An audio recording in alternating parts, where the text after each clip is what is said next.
ആദിലയും നൂറയും, അത് തന്നെ ആദിലയും നൂറയും ലാലേട്ടന്റെ വീട്ടിൽ രണ്ട് സൈഡിൽ ഇങ്ങനെ ലാലേട്ടൻ നടുക്കിങ്ങനെ നിൽക്കുന്നു.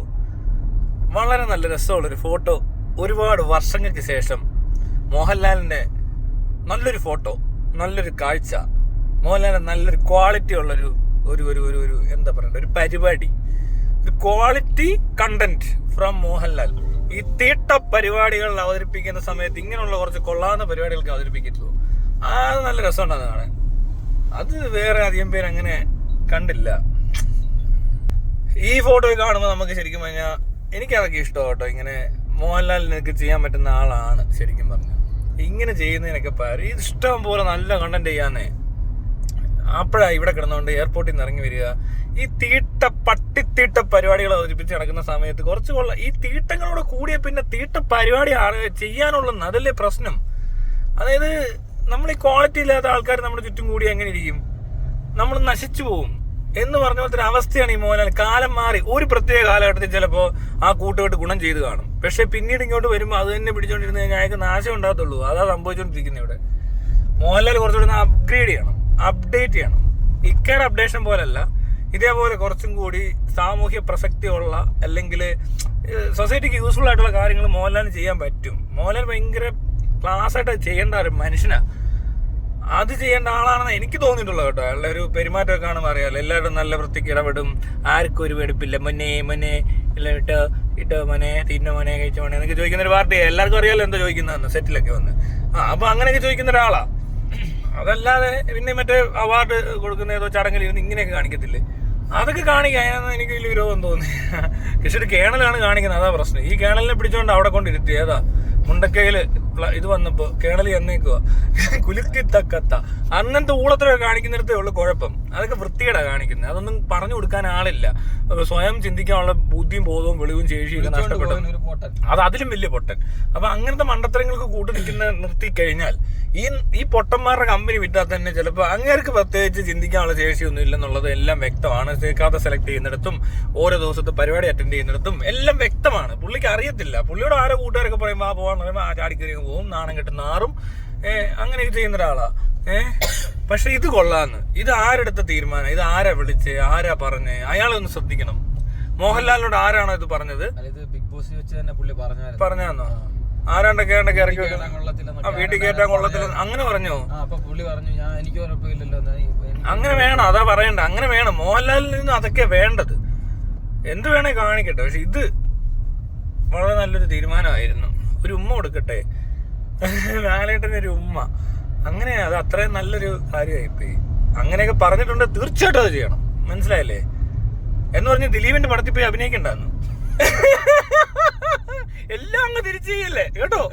മോഹൻലാൽ ശ്രദ്ധിക്കണം. മോഹൻലാൽ കുറച്ചുകൂടെ ഒന്ന് ശ്രദ്ധിച്ചാൽ സീൻ ഓക്കെയാ. ഇമാരി മറ്റേ പരിപാടി വരുമ്പോ അത് പിടിക്കാതിരിക്കാൻ ഒരു അഡ്വൈസർ വേണം. ഇനി ആരും അറിയാതെ വേണം എന്നെ വിളിച്ചാ വേണം ഞാൻ പറഞ്ഞ ഇതിന് പോകരുത്, ഈ പരിപാടി അറ്റൻഡ് ചെയ്യരുത്, ഇത് ഈ നാട്ടുകാർക്ക് ഇഷ്ടമല്ലാത്ത പരിപാടിയാണ്, ഇതൊന്നും വേണ്ട, ഈ ശത്രുസംഹാര പൂജയൊന്നും ചെയ്യണ്ട, ഒരു പട്ടിയും വന്ന് ഒരു ചുക്കും ചെയ്യാൻ പോകുന്നില്ല എന്ന് മോഹൻലാലിന് നല്ലപോലെ അറിയാം. പിന്നെ വല്ല മണ്ടന്മാരും വന്ന് പേടിപ്പിക്കുകയോ പാട്ട് കളിപ്പിക്കാൻ ശ്രമിക്കുകയോ ചെയ്ത് കഴിഞ്ഞാലും ഞാൻ പറയാം വേണ്ട അതിന്റെ ആവശ്യമൊന്നുമില്ല. അത് നൈസായിട്ട് അതെ എനിക്ക് വേറൊരു പരിപാടിയുണ്ട്, എന്താ പറയേണ്ടതെന്ന് ഞാൻ പറഞ്ഞുതരാം.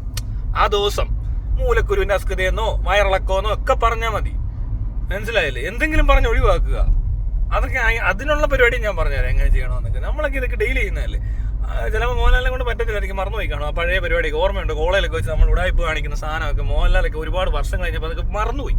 അതിന്റെ ഒരു പ്രശ്നമാണ്. പിന്നെ കൂട്ടുകെട്ട്, ഈ അളിഞ്ഞ കമ്പനിക്കാരുണ്ടെങ്കിൽ പോക്ക. അങ്ങനത്തെ കമ്പനി കൊള്ളത്തില്ല. നമ്മളെ ഒരുമാതിരി വല്ലാണ്ടാക്കി കളയുമെന്ന് ചില ആൾക്കാർ. അത് ശരിയല്ല. അപ്പൊ അത് മാറ്റണം.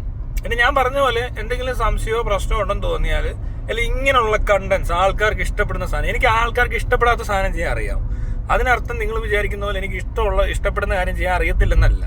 അത് നല്ലപോലെ അറിയാം. അത് ചെയ്യാത്ത മനഃപൂർവ്വം ചെയ്യാത്ത എനിക്ക് ഇഷ്ടപ്പെടാത്ത ഇഷ്ടം. മനസ്സിലായില്ലേ? എൻ്റെ ഇഷ്ടം എന്ന് പറയുന്നത് മറ്റുള്ളവരുടെ ഇഷ്ടക്കേടുകളാണ്. അപ്പൊ അതുകൊണ്ട് മോഹൻലാലിനെ ഇഷ്ടമുള്ള കുറെ പേരൊക്കെ ഉണ്ടാകുന്ന അവർക്കെല്ലാം എന്നോട് വെറുപ്പായിരിക്കും. അത് അങ്ങനെ തന്നെ ഇരുന്നോട്ടെ. ഞാൻ ഇപ്പം നല്ലത് പറഞ്ഞെന്ന് പറഞ്ഞുകൊണ്ട് നാളെ നല്ലത് പറയത്തൊന്നും ഇല്ല. മോഹൻലാലിനെ പറ്റി അങ്ങനെ നല്ലത് പറയാൻ അധികം കിട്ടാറില്ല, വല്ലപ്പോഴുമേ കിട്ടാറുള്ളൂ. 4 വർഷത്തിൽ ആദ്യമായിട്ട് ഒരെണ്ണം കിട്ടിയതാ. അതുകൊണ്ട് പറയുക. ഇനിയും നാളെ മറ്റന്നാളെന്ന് പറഞ്ഞ ദിവസം വേറെ ഏതെങ്കിലും തെണ്ടിയുടെ കൂടെ എന്തെങ്കിലും പട്ടിത്തീട്ട പരിപാടിയിൽ അറ്റൻഡ് ചെയ്യണം. അതോടെ അതങ്ങ് തീർന്നു കിട്ടും. നല്ല നല്ല കാര്യങ്ങൾ ചെയ്യും. എന്തിനാ ഇങ്ങനെ നല്ല കാര്യം നിങ്ങൾ ഉടനെ ചെന്നിട്ട് കുറെ പേർക്ക് പൈസ എടുത്തു കൊടുത്തിട്ട് ചാരിറ്റി കുണയ്ക്കാൻ നിൽക്കരുത്. അത് കൊള്ളത്തില്ല, കൊള്ളാത്ത പരിപാടി അത്. അങ്ങനെയല്ല ചാരിറ്റി ഉണ്ട്. എല്ലാം പിന്നെ അച്ചായൻ സ്കൂളിൽ പോലെ ചെല്ലണം. അമ്മച്ചി ഇതങ്ങോട്ട് എടുത്ത് മോത്തോട് വലിച്ചെറിയ അമ്മച്ചി എന്നൊക്കെ പറ. അതുപോലെ വേഷം ഇടണം കേട്ടോ. ചെല്ലും പാൻറ്റൊക്കെ ഇട്ട് ചെയ്ത് കളർഫുൾ ഷർട്ടൊക്കെ ഇട്ടിട്ട് അമ്മച്ചി വലിച്ചെറി. അയ്യോ എന്നാ കഷ്ടമാ അമ്മച്ചി, വീട് ചോർന്നൊലിക്കുവാണോ, അയ്യോ പാവം എന്നൊക്കെ പറയണം. അല്ല ചുമ്മാ ഇങ്ങനെയൊന്നും കാണിച്ചാൽ ജാട കാണിക്കരുത്. പിന്നെ എയർപോർട്ടിൽ നിന്ന് വരുന്ന റീൽസൂടെ നിർത്താവോ? അടിപൊളിയായിരിക്കും. കുറച്ചാളൊന്ന് ആ സാധനം ഒന്ന് മാറ്റി പിടിക്കാമെങ്കിൽ സൂപ്പർ ആയിരിക്കും. കുറച്ചാൾ കാണരുത്, ഓൺലൈനിലൊന്നും അങ്ങനെ കത്തരുത്, ഇങ്ങനെ മാറി നിൽക്കണം. അപ്പൊ എല്ലാവരും അന്വേഷിക്കും എന്ത് ലാലേട്ടന്റെ റീല് കാണുന്നില്ല, ഇതുപോലെ കൊള്ളാന്ന് ഇടയ്ക്കിടയ്ക്ക് ഓരോന്ന് പൊട്ടിക്കണം. സൂപ്പർ ആയിരിക്കും. പിന്നെ മമ്മൂട്ടി പറയുന്നത് ഡയലോഗ് അറിയത്തില്ലെങ്കിൽ കൂടെ നടക്കുന്നവന്മാർ മണ്ടന്മാരായതുകൊണ്ട് ഊളത്തരം പറയും. അതും എന്നോട് ചോദിച്ചാൽ മതി, ഞാൻ പറഞ്ഞുതരാം എന്ത് ഡയലോഗ് അടിക്കണമെന്ന് എവിടെ. അത് പ്രത്യേകിച്ച് ഈ ആൾക്കാരെ കണക്ട് ചെയ്യുന്നത്. എനിക്ക് ഞാൻ പറഞ്ഞല്ലോ, ഞാൻ മോശം പറയുന്നിടത്ത് എല്ലാവരും അങ്ങനെ മോശമാണെന്ന് വിചാരിക്കരുത്. അടിപൊളി സാധനം പറയിക്കേണ്ടവരെ കൊണ്ട് വേണേൽ പറയിക്കാം. ഞാൻ പറഞ്ഞാൽ ഒക്കത്തില്ല, അതുകൊണ്ട് എനിക്കത് അത്ര ശീലമില്ല. എന്റെ രൂപത്തിനും ഭാവത്തിനും ചേർന്നതല്ല ഈ നല്ലത് പറച്ചില്. പിന്നെ പേരിട്ടേക്കുന്ന ചെകുത്താൻ. അതുകൊണ്ട് ഐ എം ഹെൽപ്ലെസ്. പക്ഷെ വേറെ ഒത്തിരി പേരെ കൊണ്ട് ഞാനിങ്ങനെ നല്ലതൊക്കെ പറയുകയും ചെയ്യുന്ന ആളാണ്. അത് ലാലേട്ടൻ അറിയത്തില്ലായിരിക്കും. വേണേൽ ചോദിച്ചോ, ഞാൻ പറഞ്ഞുതരാം. ദിലീപിനെ എനിക്ക് വേണം, ഞാൻ ശരിയാകത്തില്ല. ദിലീപിന് ഒരു കാര്യം ഞാൻ പറഞ്ഞു കൊടുക്കത്തില്ല. മമ്മൂട്ടിക്ക് പറഞ്ഞു കൊടുക്കേണ്ട ആവശ്യമില്ല. വേണേ മോഹൻലാൽ എന്ന് പറയുന്ന ഈ വ്യക്തിക്ക് വേണേൽ പറഞ്ഞു കൊടുക്കാം. കാരണം ഭയങ്കര ഗതികേടാണ് കഴിഞ്ഞ കുറച്ച് നാളായിട്ട്. ഭയങ്കര മണ്ടത്തരം കാണിക്കുന്നത്. ഇത്രയും മണ്ടത്തരം ചൂണ്ടിക്കാണിച്ച ആളോട് സത്യം പറഞ്ഞാൽ ഗൂഗിളൊക്കെ ഹാക്ക് ചെയ്യുന്നവർക്ക് ജോലി കൊടുക്കും. ഈ മണ്ടന്മാർ നമ്മളോടൊന്നും ചോദിക്കുന്നില്ല. അത്രയും മണ്ടത്തരം പാടുണ്ടോ? ഒന്ന് വന്ന് ചോദിക്കരുതോ? ഏതെങ്കിലും ഒരു പൊട്ടനെ വിട്ടുകൂടെ? ഓഫീസർ, അവിടെ നിൽക്കുന്ന മാനേജർ എന്ന് പറഞ്ഞാൽ ഏതെങ്കിലും മണ്ടനെ പറഞ്ഞു വിട്, ചോദിക്കും. നമ്പർ ഉണ്ടാവും വല്ല പൊട്ടന്മാരുടെയും കയ്യിൽ. എൻ്റെ കണ്ട തീട്ട ഫാൻസിൻ്റെ കയ്യിലൊക്കെ ഉണ്ട് നമ്പർ. അവന്മാർ പറ. ഞാൻ ഡയറക്റ്റ് ഒന്നും വരുന്നോ ആരും അറിയത്തൊന്നുമില്ല. ഞാൻ പറയാനും പോകുന്നില്ല. ഇത് പറഞ്ഞു കൊടുത്തത് എന്നിട്ട് കണ്ടില്ല എങ്ങനെയുണ്ട്. ഞാൻ വരാറില്ല. ഞാൻ ഇഷ്ടംപോലെ ആൾക്കാർക്ക് ഓരോന്ന് പറഞ്ഞു കൊടുക്കാറുണ്ട്. എന്നിട്ട് അവർ മാത്രം അറിയും, ഞാനും അറിയും. അല്ലാതെ ഇതും പറഞ്ഞോണ്ട് അവൾ നല്ല പക്ക റിസൾട്ടും ഉണ്ട്. ഇതിങ്ങനെ നാട് നിങ്ങളെ പറഞ്ഞു നടക്കുന്ന ഊളയൊന്നും അല്ല. അതറിയാത്തതുകൊണ്ട് എൻ്റെ കൂടെ ആരും സെൽഫി എടുക്കാഞ്ഞിട്ടാണ് ഞാൻ ഈ ഫേസ്ബുക്കിൽ ഒറ്റ പോസ്റ്റ് ഇടാത്തത്.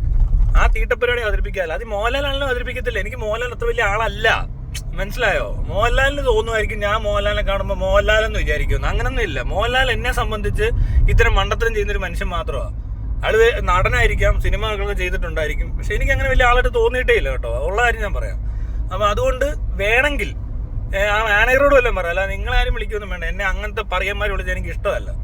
ഒരു അസിസ്റ്റന്റോ അങ്ങനെ ഏറ്റവും അവിടുത്തെ ഓഫീസിലെ ഒരു ക്ലറിക്കൽ പോസ്റ്റ് ഹാൻഡിൽ ചെയ്യുന്നൊരു ചെറുപ്പക്കാരൻ പയ്യൻ, അവരോട് പറയാനാണ് ഇന്നൊന്ന് വിളിച്ച് പറഞ്ഞ് ഇന്ന ഓഫീസിൽ നിന്നാണ് ഇപ്പം ഞാനൊരു കണ്ടന്റ് പറയാം. അത് ഈ കണ്ടന്റ് എങ്ങനെയുണ്ട് ഒന്ന് അനലൈസ് ചെയ്തേക്ക്. ഇത് പ്രശ്നമാവോ, ഇത് നമുക്ക് എങ്ങനെയുണ്ട്, സോഷ്യലി ഇൻഫ്ലുവൻസ് ചെയ്യാൻ പറ്റുന്ന കാര്യങ്ങളാണോ, പോസിറ്റീവ് ആയിരിക്കുമോ നെഗറ്റീവ് ആയിരിക്കുമോ, അതിന് ടൈറ്റിൽ എഴുതുമ്പോൾ ഇങ്ങനെ എഴുതണോ അങ്ങനെ എഴുതണോ, ഇതൊന്ന് ചോദിച്ചു നോക്കുക. അപ്പോൾ ഞാൻ കാണിച്ചു തരാം. ഒരു വർഷം എനിക്ക് തരാമെങ്കിൽ ഈ തൊലിഞ്ഞ ഇമേജ് ഞാൻ മാറ്റിത്തരാം. ഊളകളെ ഇത് കൊള്ളാം. ഈ കണ്ടന്റ് ആര് തന്നാണേലും കൊള്ളാം. സൂപ്പറായിട്ടുണ്ട്. നമുക്ക് ആറാട്ടനെ വെച്ചും കുറെ കാര്യങ്ങൾ ചെയ്യാറുണ്ട്. എല്ലാം വേഗം വിളിക്കട്ടോ. ആറാട്ടനെ അലിൻ ജോസ് വരെയൊക്കെ ഒന്ന് വീട്ടിൽ വിളിച്ചു നോക്ക്, സംഭവം മാറും. അല്ലെ ഒന്ന് ട്രൈ ചെയ്യ്.